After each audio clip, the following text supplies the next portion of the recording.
মন যদি খারাপ থাকে মার্কেট করো, মন ভালো হয়ে যাবে। এটাই আমাদের মেয়েদের স্বভাব, তাই নয় কি বলুন তো? আসসালামু আলাইকুম প্রিয় বন্ধুরা, সবাই কেমন আছেন? চলে আসুন সবাই, আমি আলু পটল ভাজি করব, তাই কয়েকটা আলু পটল বের করে নিয়েছি আর কাঁচামরিচ। আলু পটল ভাজি করে রাখছি এই জন্য যে একটু দুপুরে গরমা গরম ভাত দিয়ে খাবো আর সকালে রুটির জন্য হয়ে যাবে। আলু পটলের ভাজিটা খেতে আমার বেশ ভালোই লাগে, এই জন্য আলু পটলকে কুচু কুচু কুচু কুচু কুচু কুচু করে কেটে নিয়েছি। আর আমি কিন্তু ভাজিতে বরাবরই খুব একটা পেঁয়াজ ব্যবহার করি না, আমার কাটতেও বিরক্ত লাগে, তাই দিতেও বিরক্ত লাগে। তো শুধুমাত্র কাঁচামরিচ দিয়েই আমি ভাজাভাজিটা বেশি করি, আপনারা খেয়াল করে দেখবেন।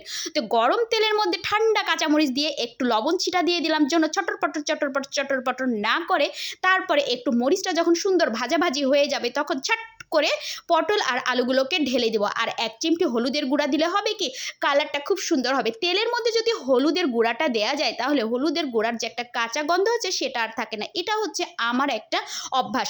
কেউ চাইলে দিতে পারেন, কেউ চাইলে পরে দিতে পারেন, কেউ না চাইলে না দিতে পারেন, কোনো ব্যাপার না। রান্নাটা হচ্ছে আসলে একটা শিল্প, যে যেভাবে খেতে চায় বা খেতে পারে সেটাই সুন্দর, জাস্ট খালি মানিয়ে নিতে পারলেই হলো, এই আর কি, আর কিচ্ছু না। সবজি খেতে যে আমার এত ভালো লাগে, আপনারা কারা আছেন যে আমার মতো সবজি খেতে পছন্দ করেন? আমার তো বাবা সবজি যদি লবণ দিয়ে সিদ্ধ হয় সেটা খেতেও ভালো লাগে, যদি এমনি এমনি সিদ্ধ হয় সেটাও খেতে ভালো লাগে। আমার মেয়েটাও আবার আমার মতো হয়েছে, মা কি রান্না করছো? এই তো করছিলাম, যাই হোক।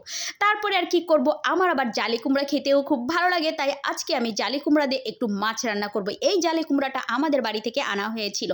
জালি কুমড়াটা এত সুন্দর জালি ছিল যে এটা চুলায় দিতে না দিতে দেখতে পাচ্ছেন তো একেবারে মমের মতো হয়ে গেছে, খেতেও কিন্তু মমের মতো হয়ে যাবে। আচ্ছা যাই হোক, তো কষাকষি যেহেতু হয়ে গেছে তো ঝপ করে একটু পানি ঢেলে দিলাম, আর পানি ঢেলে দেওয়ার পরে মাছটা ঢেলে দিব। বলক উঠলেও দিতে পারেন আপনারা, তো আমি একসাথেই দিয়ে দিব। বাবা আমার এত সময় নেই, আমার অনেক কাজ করতে হয়, আবার তো বুঝে নিয়ে ভিডিও এডিটিং করতে হয়, আমাদের পেজে একটা সময় দিতে হয়, বহুত একটা সময়ের ব্যাপার।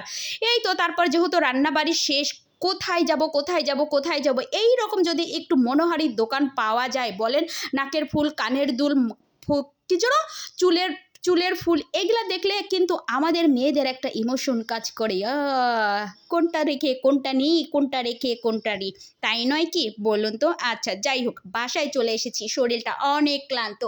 এই আজকে তোরাই বিছানাটা রেডি করবি, ঠিক আছে বাবা মা? আমার বাবা মা তো একটা মোচড় ছেড়ে দিল। মেয়ে আমার বলছে, আম্মু প্রত্যেক দিন কিন্তু বিছানাটা আমি করি, আজকে বিছানাটা ভাইয়া করবে। যাই হোক, দুজনে দুষ্টুমি দেখি প্রিয় বন্ধুরা। আপনারা সকলে ভালো থাকবেন, আর আমার ভিডিওটা যদি ভালো লাগে প্লিজ সবাই লাইক কমেন্ট করে পাশে থাকবেন, কারণ আপনাদের একটা লাইক কমেন্ট আমাকে অনেক অনুপ্রাণিত করে। তো আজকের মতো আমরা এখানেই বিদায় নিয়ে নিব, আবারও কথা হবে অন্য কোনো ভিডিওতে।